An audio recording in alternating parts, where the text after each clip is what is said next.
Ever wondered if your DNA is more than just a blueprint for your body? Your DNA isn't just a random code, it's a cosmic antenna tuned into the frequency of creation itself.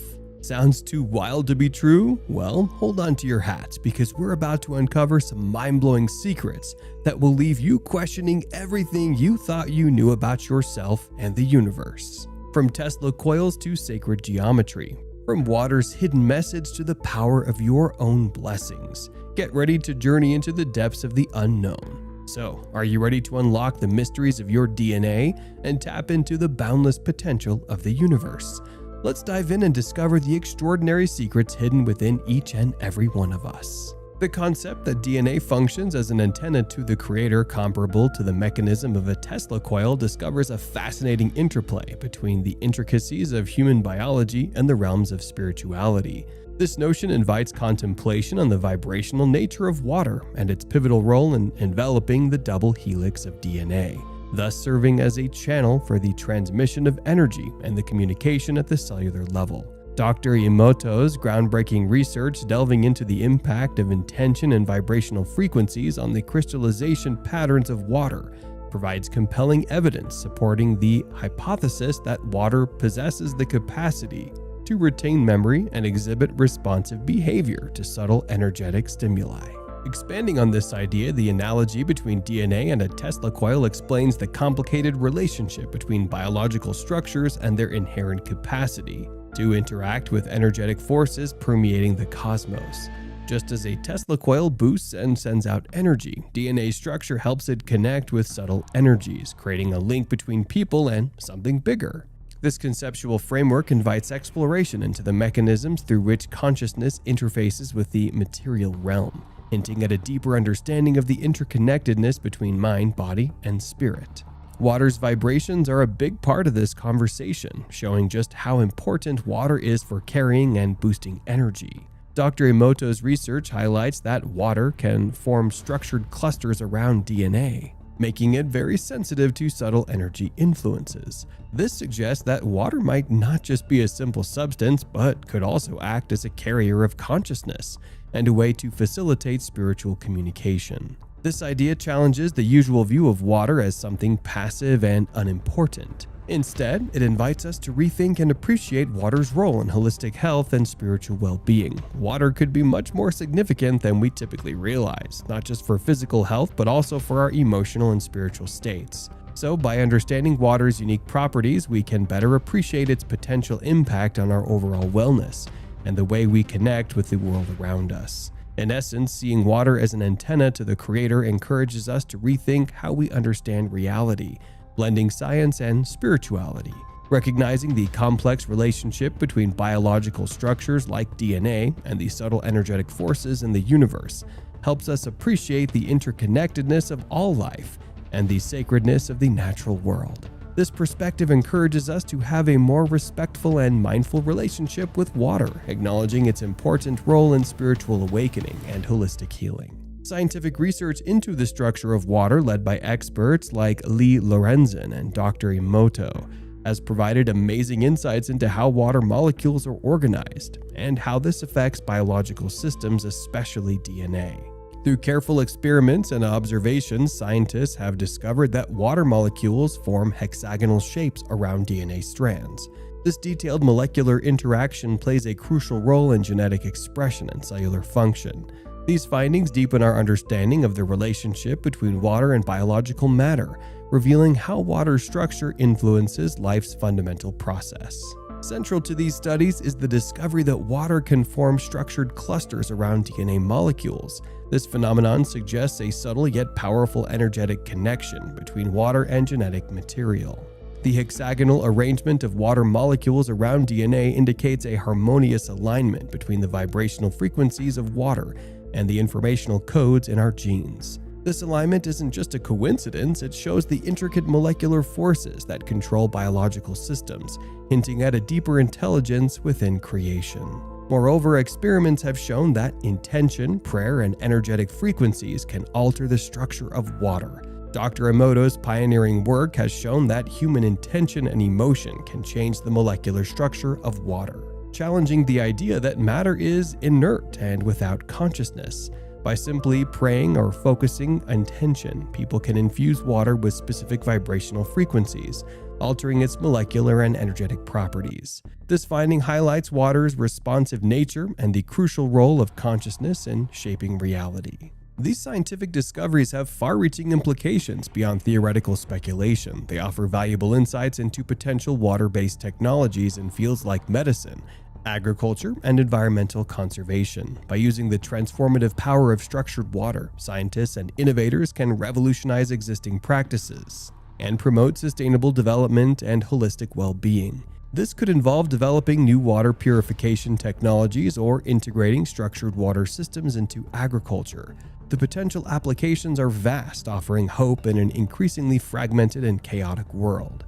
Recognizing water as more than just a solvent or medium, as a dynamic matrix of consciousness and information, allows us to appreciate its crucial role in sustaining life and fostering evolution of consciousness. Continued exploration and discovery may unlock water's full potential as a transformative force for healing, regeneration, and spiritual awakening, heralding a new era of harmony and balance on our planet. Water is essential for life. We need it to drink, cook, clean, and grow our food. But talking about water isn't just about how much we need it. It's also about how it affects our health and everyday lives. In the past, people thought that adding chemicals like fluoride and chlorine to our city water was a good idea. These chemicals were believed to help prevent tooth decay and kill germs. However, now we are learning more about the possible risks that come with using these chemicals. Fluoride was added to water because it was supposed to make our teeth stronger and prevent cavities. Many dentists believe this would keep our teeth healthy. But some people are starting to worry that fluoride might be harmful, especially if there's too much of it in the water. Some studies suggest that too much fluoride can cause problems like bone disease, issues with the thyroid gland, and trouble with brain development. There's also concern that fluoride might affect the pineal gland in our brains. The pineal gland controls our sleep and other important functions. If too much fluoride gets into this gland, it could mess up our sleep patterns and overall health.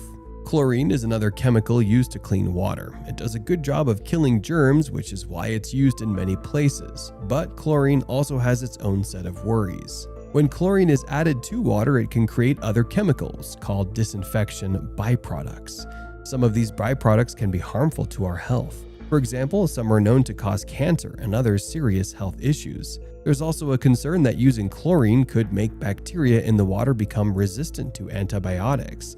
This is a big problem because if bacteria become resistant to antibiotics, it becomes much harder to treat infections. Because of these concerns, some people are looking for other ways to clean water that don't involve using chemicals like fluoride and chlorine. One popular method is distillation. Distillation is a process where water is heated until it turns into steam, leaving impurities behind. The steam is then cooled back into liquid water, leaving any harmful stuff behind. Advocates of distillation like Dr. Gabriel Cousens believe it's a safer way to get clean water without worrying about harmful chemicals. Another method people have considered is using ultraviolet or UV light.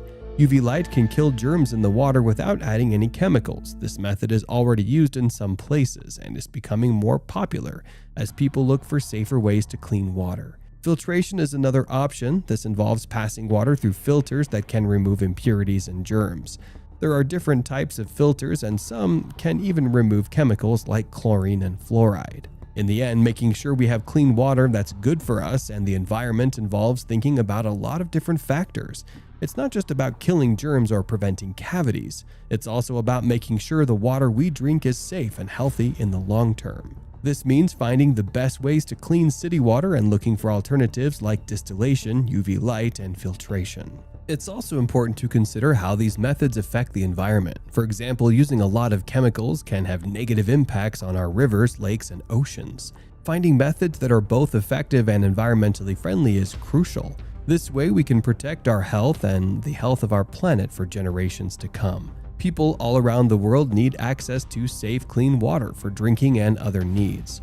By working together and using the best science available, we can find solutions that ensure everyone has access to this vital resource. Whether it's through new technologies or better management of our existing water sources, we have the ability to make a positive difference. Water is not just a simple drink we take for granted. It's a vital resource that affects our health, our environment, and our everyday lives. By understanding the risks and benefits of different water treatment methods, we can make better choices for ourselves and our planet. Clean, safe water is a right for everyone, and by working together, we can make sure it remains available for future generations. The way we treat water and use plastic bottles can cause big problems for the environment. People are worried about how this affects nature, and if we can keep doing it without hurting the planet. We're starting to realize we need to change how we treat water and use plastic bottles to keep the earth healthy. One big issue with traditional water treatment methods is they can release harmful chemicals into rivers and oceans. These chemicals, like chlorine, can mix with natural stuff in the water and make things called disinfection byproducts. These can hurt animals and people who rely on clean water.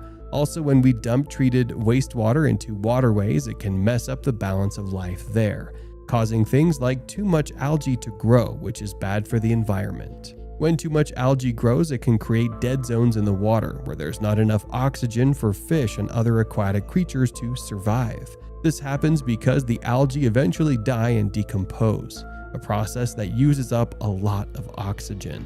These dead zones can kill many types of marine life and disrupt entire ecosystems, making it hard for the environment to recover. Another big problem is the way we use plastic water bottles. These bottles are everywhere because they are convenient, but they don't break down easily. When people throw them away, many end up in oceans and rivers, hurting animals and polluting the water. Sea creatures like turtles and fish can mistake small pieces of plastic for food, which can make them very sick or even kill them. Moreover, these plastic bottles are made from materials that stay in the environment for a very long time and can release toxic stuff into the soil and water.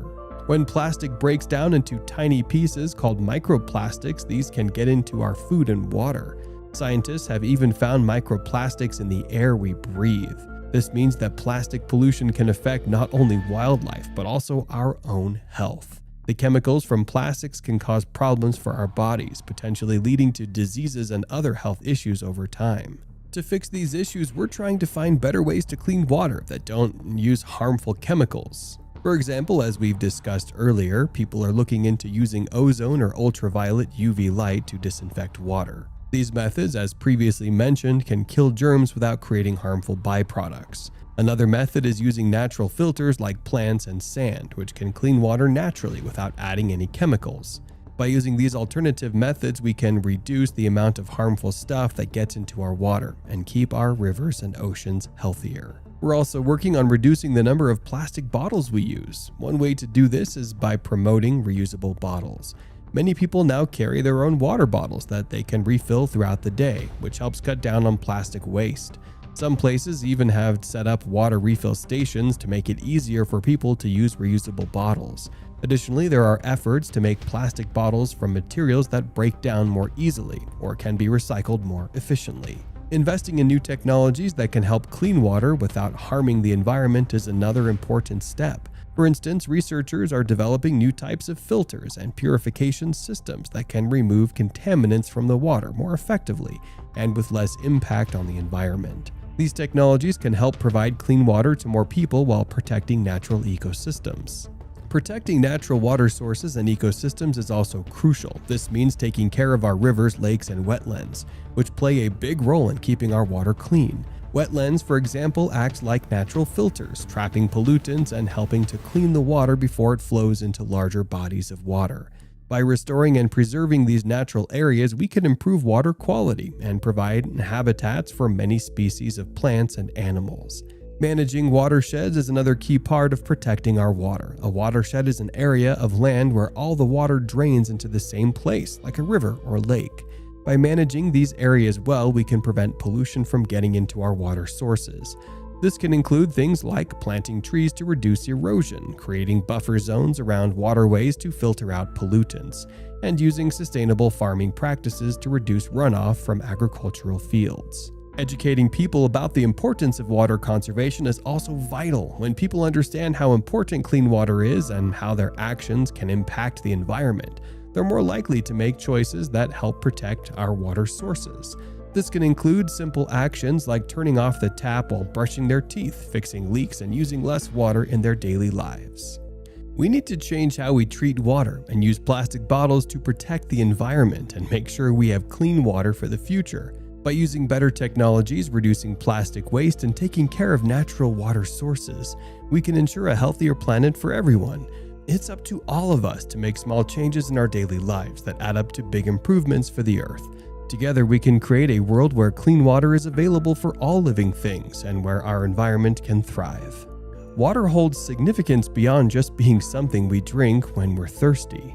It carries deep meaning in many religions and cultures around the world. For example, in Christianity, water is used in the ritual of baptism.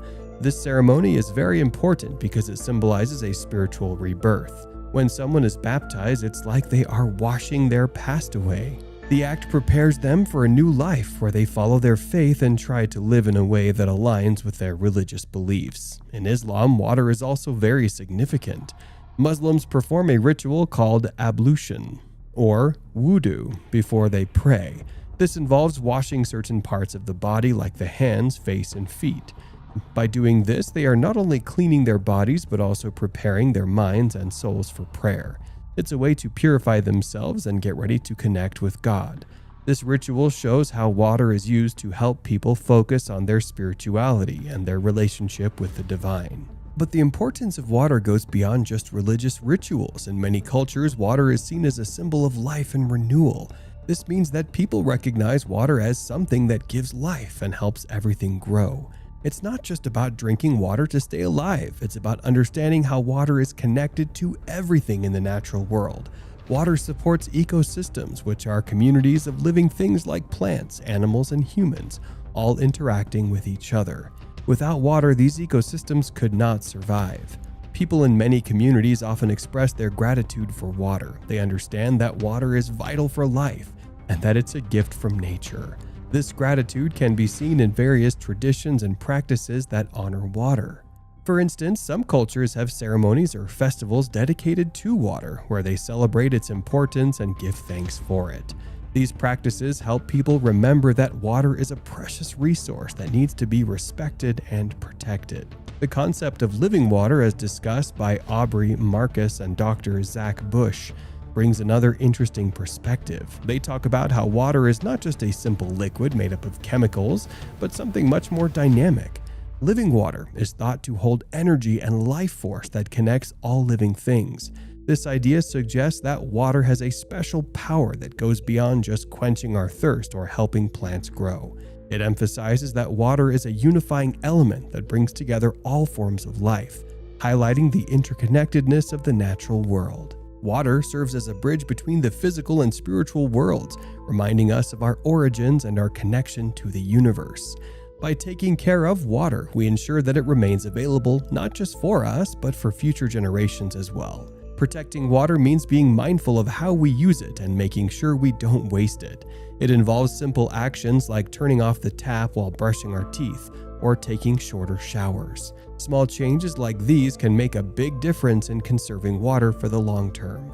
In addition to being mindful of our usage, protecting water also means preventing pollution. Pollution can come from various sources, including industrial runoff, agricultural chemicals, and plastic waste.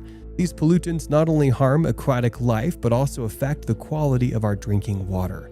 By reducing our use of harmful chemicals and properly disposing of waste, we can help keep our water sources clean. Maintaining the cleanliness of our water sources is essential for preserving ecosystems and ensuring public health. Pollution can disrupt delicate aquatic habitats and threaten the biodiversity of rivers, lakes, and oceans. Contaminated water can also spread diseases and pose serious health risks to humans and animals alike. One way to protect water sources is through conservation efforts and sustainable practices. This can include implementing measures to reduce runoff and erosion, restoring wetlands and riparian zones, and promoting responsible agriculture and land use practices. Another important aspect of protecting water is raising awareness and advocating for policies that prioritize water conservation and pollution prevention. By educating ourselves and others about the importance of water conservation, we can inspire action and bring about positive change in our communities and beyond. Water is a precious resource that sustains life on Earth. By honoring and protecting water, we ensure its availability for future generations and contribute to a healthier and more sustainable planet. It's up to each of us to do our part in safeguarding this invaluable gift for ourselves and for future generations to come. By respecting water, we acknowledge its sacred role in sustaining life on Earth. This respect can be shown in many ways, such as using water wisely, supporting efforts to clean up polluted water, and educating others about the importance of water conservation. Water is much more than just something we drink. It holds deep spiritual and cultural significance for many people around the world. It symbolizes life, renewal, and interconnectedness of all living things. Through rituals like baptism and ablution, water helps people connect with their faith and purify their minds and bodies. In many cultures, water is celebrated and honored for its vital role in sustaining life. The idea of living water further emphasizes its dynamic nature and its power to connect all forms of life. By honoring and protecting water, we show our appreciation for this precious resource and ensure its availability for future generations. Water is a bridge between the physical and spiritual realms, reminding us of our connection to the universe and to each other. It's up to us to respect and safeguard this vital element so it can continue to sustain life on our planet. Holistic water wellness means taking care of water in many ways, not just for drinking. People believe that how we think and feel can affect water's energy. By saying kind words or feeling grateful, we can make water healthier. Some also use special devices to change water's structure, making it better for our bodies. Others use sounds or symbols to make water feel good. Overall, holistic water wellness is about treating water with care and respect, like a friend. When we do this, water can help us feel better and stay healthy. It's like giving a big hug to the water we drink. One way people practice holistic water wellness is by being careful about how they use water every day. This means not wasting water and trying to save it whenever possible. Another part of holistic water wellness is paying attention to the water we drink. This includes not just drinking water, but also the water we use for cooking, cleaning, and other things. Some people choose to clean their tap water or buy special systems to take out any bad stuff. By making sure our water is clean, we can help our bodies stay healthy. Some people also do special things with their water to make it even better. For example, they might say a nice thing or a prayer before drinking it. They believe this makes the water even healthier. Others might use special rocks or other things to change the water in some way. These things are thought to make the water even better for us. In the end, holistic water wellness means taking good care of water in all kinds of ways. By treating water with care and kindness, we can get the best out of it and help ourselves stay healthy.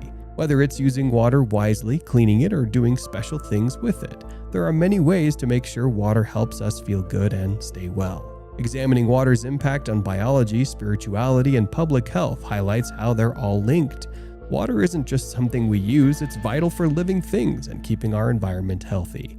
It helps our bodies function properly and maintains balance in nature. Understanding how water affects DNA and ecosystems helps us realize its importance in supporting life on Earth. In biology, water plays a fundamental role. It's a key component of cells, helping to transport nutrients, regulate temperature, and facilitate chemical reactions necessary for life. Without enough water, organisms struggle to survive and ecosystems can become imbalanced.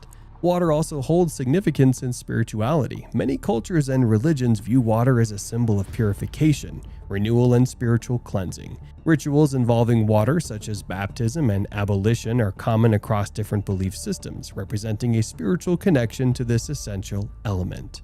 Furthermore, water is crucial for public health. Access to clean water is essential for preventing waterborne diseases and maintaining hygiene. Communities without adequate access to safe water face increased risks of illness and sanitation-related issues.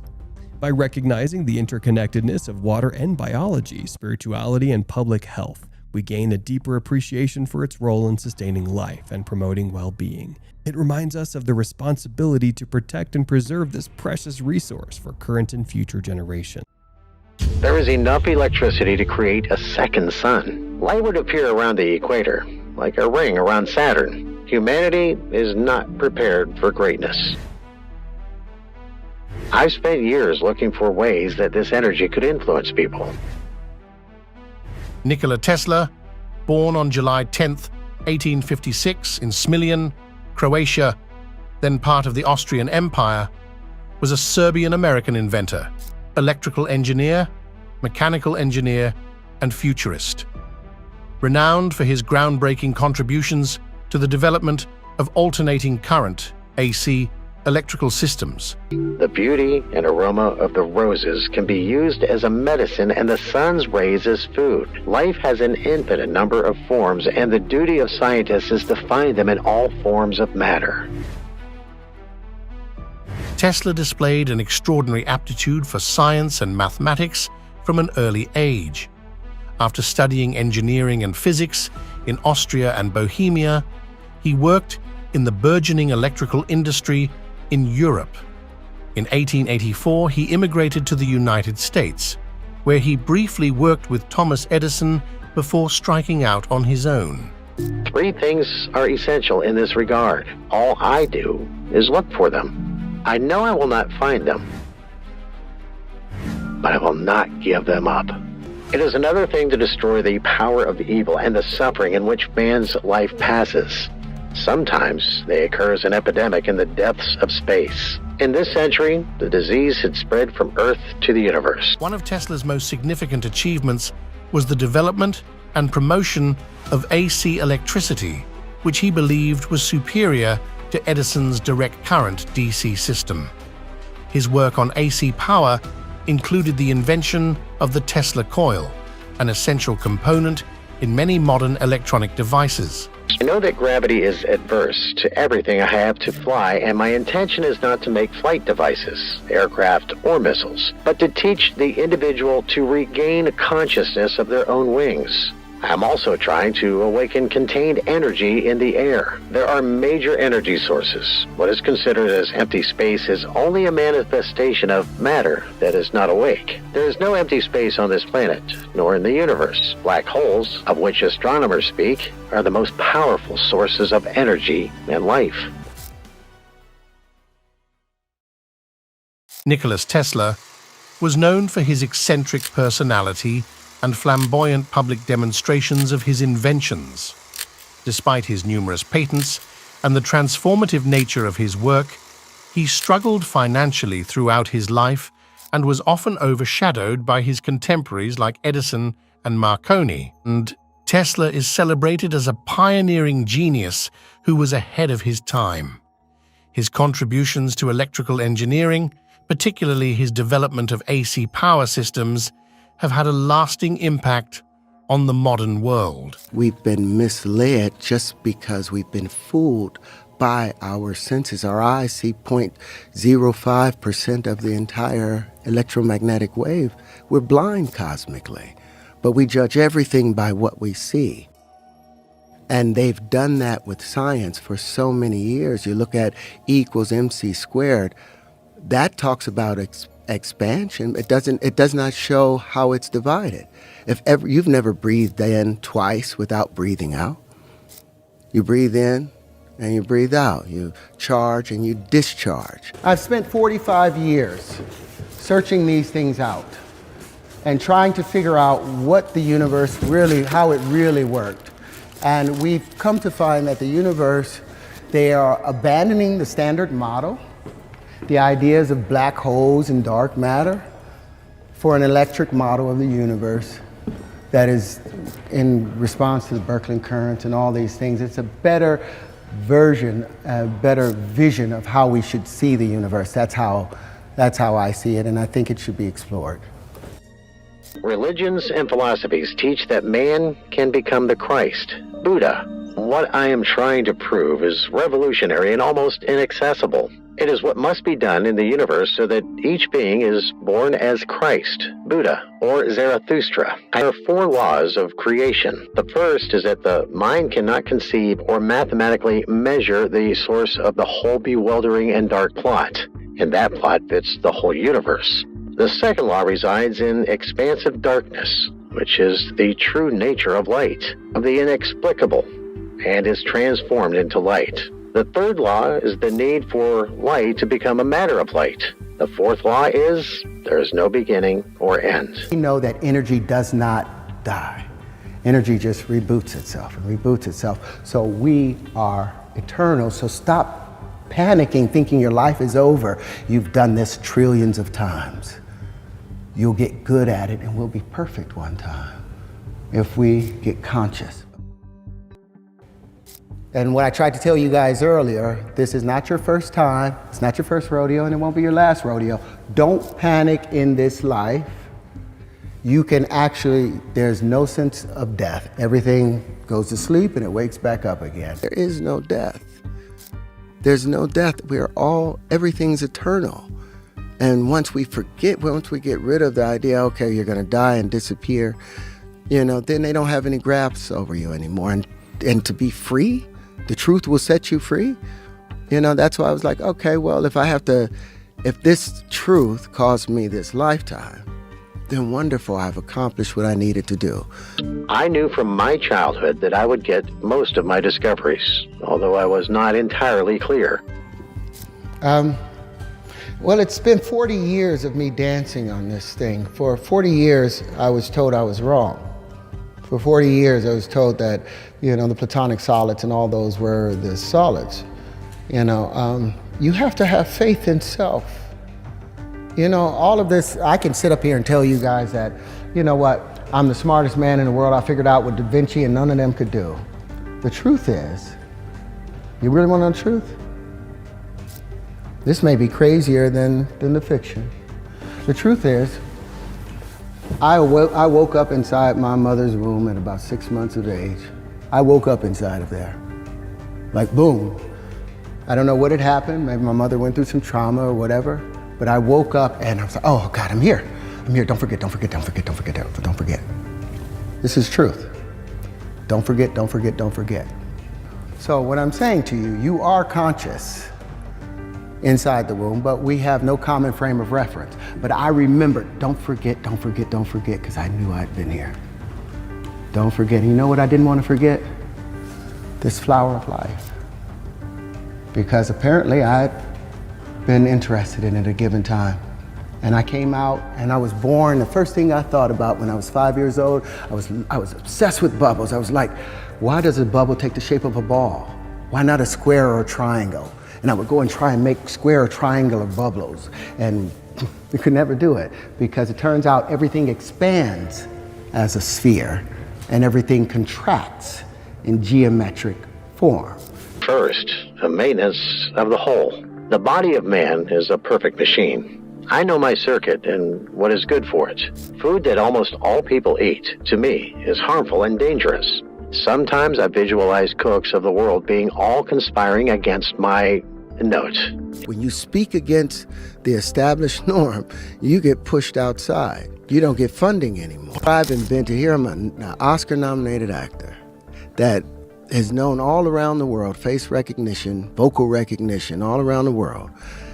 I've invented a new form of flight, tangential flight, the ability to fly around your own center of mass, something they've never been able to do. And you don't hear anything about it. Tesla credited his many inventions to the ability to realize them entirely in his mind.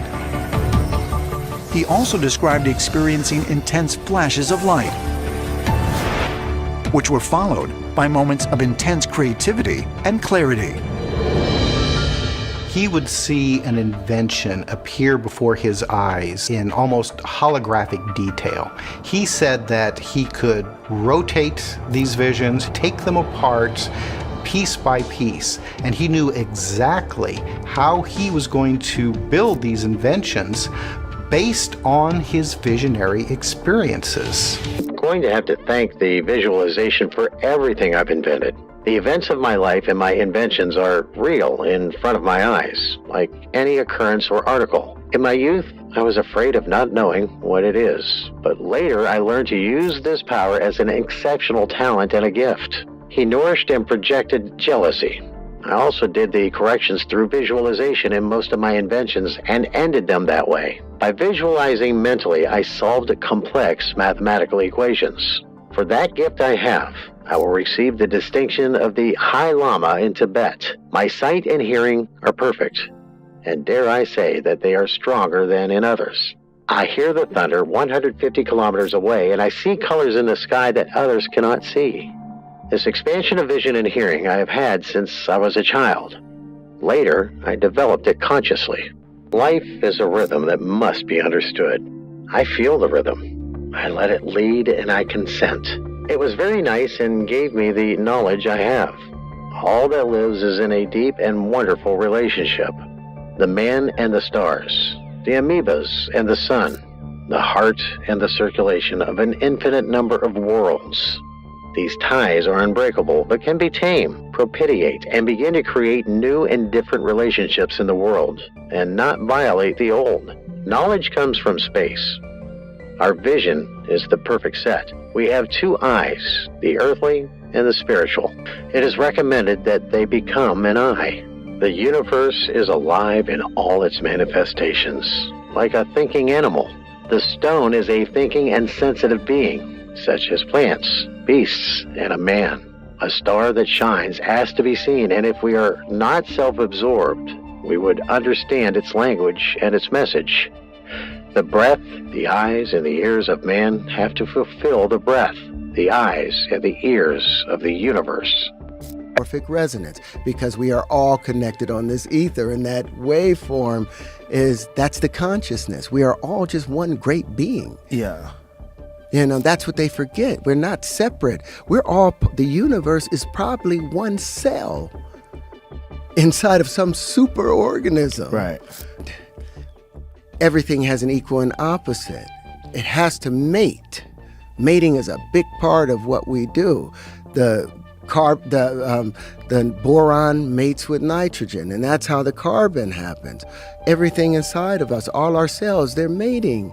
There's a relationship going on in it. Everything's alive. Knowledge of how to transform mental and vital energy into what we want and achieve control of all feelings. Hindus call it Kundalini Yoga. This knowledge can be learned for what is needed many years, or can also be acquired by birth. Most of them I have acquired by birth. They are in the closest relationship with sexual energy, which is one of the most widespread in the universe. The woman is the greatest thief of that energy, and therefore of spiritual power. I have always known, and for this reason I have been alert. From myself, I have created what I wanted, a reflective and spiritual machine. I didn't come into this world the way everybody else does, I don't think. It means that there is a general knowledge and that there is the truth that man has always possessed. In my feeling and experience, the universe has a single substance and a supreme energy with an infinite number of the manifestations of life. The best thing is that the discovery of one secret nature reveals the other. They cannot be hidden. There are those around us, but we are blind and deaf to them. If we emotionally bind them, they come to us. There are a lot of apples, but only a Newton. He needed only one apple that fell in front of him. How the universe behaves. It comes in and it goes out. When Newton said that gravity pulls down, if he had with that apple, yes, the apple was attracted to like conditions on the earth. It was attracted to like conditions. If he had spent another week or 2 weeks watching that apple, he would have watched the gases go right back up to where they were equalized. Everything, if it comes this way, it has to go this way. You breathe in, you breathe out. It's filling in or pouring out. The body of a man and the brain are made of a lot of energy. In me, there is most of the electricity. The energy, which is different in each person, is what makes the human I, or soul. For other creatures, in their essence, the soul of the plant is the soul of minerals and animals. Brain function and death are manifested in the light. My eyes in youth were black. Now they are blue. And with the passage of time, as the tension of the brain becomes stronger, they will be closer to the target. What is the color of the sky? Gravity is supposed to be the greater the mass is the greater the attractor. You take a balloon, you rub it on your leg, you put it over the ground. Watch the dust particles jump off the ground, off this big mass called the Earth, and jump onto that balloon. Because why? Electricity is 137 times stronger than the pull of gravity or the effects of the so-called gravity. It's the electric force that's the attractive force. It's the electric force that tightens everything together as the masculine, and then the dividing force is the radiative force, the magnetic field. It oblates and pushes everything out. And then they collect together again. But where these things meet, at the proper angles of incidence, like the Birkeland currents talked about, those plasma currents talked about, those angles of incidence is at 120 degrees when it converts it back into electricity, and it will keep collecting and coming and making life. The planet isn't a dead thing. It didn't just happen to come together. That's just the process by which it was given life. It's alive, and it's screaming. It thought we were going to be beneficial to it. Everything is light, and one of its rays is the fate of nations. Each nation has its own ray in that great source of light that we see, that is the sun. And remember that there is no man that has existed and has not died. It became light, and as such still exists. The secret lies in the fact that the particles of light restore their original state. Engineering the first year over at Pratt, and they, at the time, I think it was like 108 elements, and I told the teacher, the professor, about the relationship between hydrogen on the spectrometer and carbon and silicon and cobalt, and it was like it's the same exact color, same tone, just doubled in each octave. And he was like, no, each element is the same element, and it will always be that element. And I was like, you don't see the relationship. So Einstein left that out of his equation because he coupled electricity and magnetism together and didn't realize that electricity was the equal and opposite of magnetism. Electricity being the contractive field. You breathe in, that's a contractive thing. You breathe out, that's a magnetic thing, a radiative thing. But they use the term magnet as an attractor. But to magnify something means to what?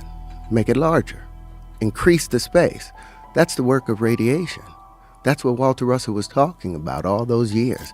They're acting as if the universe is just expanding out, breathing out, and it's going to dissipate out, and they never include the contractive side of it, breathing in. Honest, life is about the give and take. There's a balance in there, you know. You picture dropping a pebble into a pond or a pool. Everything expands in these longitudinal waves, right? Perfect spheres, unless there's something else in there. But when it hits the edge, it all starts bouncing its way back. And when these returning waves meet expanding waves, that's when we get our first geometry. So this is the proof that the universe is not infinite, but finite. Because you could not have shape without the returning waves, and the waves would not return unless it was bouncing off of the edge of something. Look how... With electricity, you could send 1,000 volts or 1,000,000 volts through the same aperture. And that water is incompressible. And so it's just going to react, and immediately it converts into a plasma. And so we can project anything into space. All of that has been accomplished, and it's ignored. It's the end of Planck. It's the end of Schrodinger's equation. It's the end of Heisenberg's uncertainty principle. And I'm ready to have the debate at any university, anytime they want to. But they have no comeback for it, because I have 4 supersymmetrical systems, and that's the thing about geometry. Geometry is its own proof. Supersymmetry is its own proof, whereas equations, anybody can have an equation, and only certain people can try and understand it, and it can be fudged with renormalization, where anytime they have an infinity, they renormalize it. That's why Dyson left the whole group back in 1940s when they were talking about quantum electrodynamics. And Feynman said it himself, with this renormalization, is that real physics? Is this real math? All of them recognize that this is fudging, because they had went the wrong direction by taking the ether out of the equation. And now I have proof of the ether and how it behaves. I have a thing called zero. They go from 1 to 0 to -1. There is no zero to even think zero. So do you think that zero is a concept that came along with currency? It should be attached to currency in that regard, because in physics, it's either nothing remains still. There's nothing still in the universe. There's nothing that doesn't have motion because everything is connected. So if one thing is still, everything that's connected to it has to be still. There can never be one thing still. So as electricity tries to get to its balanced state, right when it gets there, magnetism takes over and it pushes over. So there's this pendulum, and as soon as it gets to this state, it bounces off that other noble gas and it makes its way all the way back over here, and it's about to have equanimity, and then it gets pulled back into the other direction. And that's the breathing in and breathing out and the pendulum effect that we've all observed in natural phenomena in the universe. Now we write new axioms and new postulates based off the real wave conjugations. Now we adjust our understanding of our physics to fit natural phenomena. And then we are in balance with it, and we have to let go of the idea of this currency. We're the only creatures in the known universe that uses currency, that uses an indirect form of payment instead of a direct exchange. We have to get past that point, and that's the hard thing, because this entire world is run on that, and that's where the 1 × 1 = 2 came into its real birth. You believe there's straight lines in the universe? Well, let me hit you with something. All energy in the universe is expressed in what? It's in motion. If something is still, there's no energy. Kinetic, right? All motion is expressed in what? You look at galaxies. Are they expressed in straight lines? Expressed in vortices. All vortices are expressed in what? Waves. All waves are curved. Show me a straight line in nature. You show me where the platonic solids come from. Where do they have their foundations in our universe? Are there any straight lines? If you look at anything, there are no straight lines. That's been the mistake. We've been looking at these straight lines, this Euclidean way of thinking, and missing the curvature of nature. If you looked at this, you'll say, oh, that's a square right there, right in the middle. Sure. You'll see that square happening right there. But if you look at it from the side, from its real perspective, you see that it's not. The straight lines are an illusion. Again, we are being fooled by our senses because there is no motion in the straight line. So all these homes that they're building, and they keep wondering, why do they keep blowing over? Why don't you make the homes look like a mushroom? Follow the curvature of nature, and you won't have to worry about rebuilding them in hurricane zones or in tornado zones. It'll go right over it. We have changed all of our buildings to be aerodynamic. Our airplanes are no longer based on a 2-dimensional Euclidean way of life, but our math is still based on a 2-dimensional way. And I think in order for us to reach the future, we have to examine that. The fundamentals. We're still going with Euclidean straight lines when there are none. And we would rather think we have understanding of the universe at 4% and keep the 96% as a mystery. And we invent all these science fictions, black holes and dark matter and dark energy and all of this stuff, neutron stars that's spinning so quickly. We invent all of these things because the math is off. Because the math is not based on equanimity, and they have renormalization. It's the same experience, just under a different temporal dimension. Change the pressure condition, change the motion condition, you change the organism, it adapts. But it's the same living principle. There's no difference between us and the plants. And when people are chopping down and ripping things off just because they can't hear them scream, we're going to crash as a species because our math needs to work in order for our science and our future to develop. Well, I think we have an economic problem because we are the only creatures in this universe that use currency. There are no other creatures that use currency in order to exist. Why is it that we chose this strange thing that isn't even real? Other creatures, they drink water, they eat fruit, they eat other animals. We exchange with currency, and our system of exchanging with currency is flawed because of greed. There's not like if 1 × 1 = 2, we've got an equilibrium of balance. 1 × 1 = 1, you've got loss. When 1 × 1 = 3 or more, you're talking about over unity. and supersymmetry. And that's how you get the universe to work for you. Instead of using just the solar voltaics off of it, you also use the piezoelectric effects of it. You use other things to make greater unity.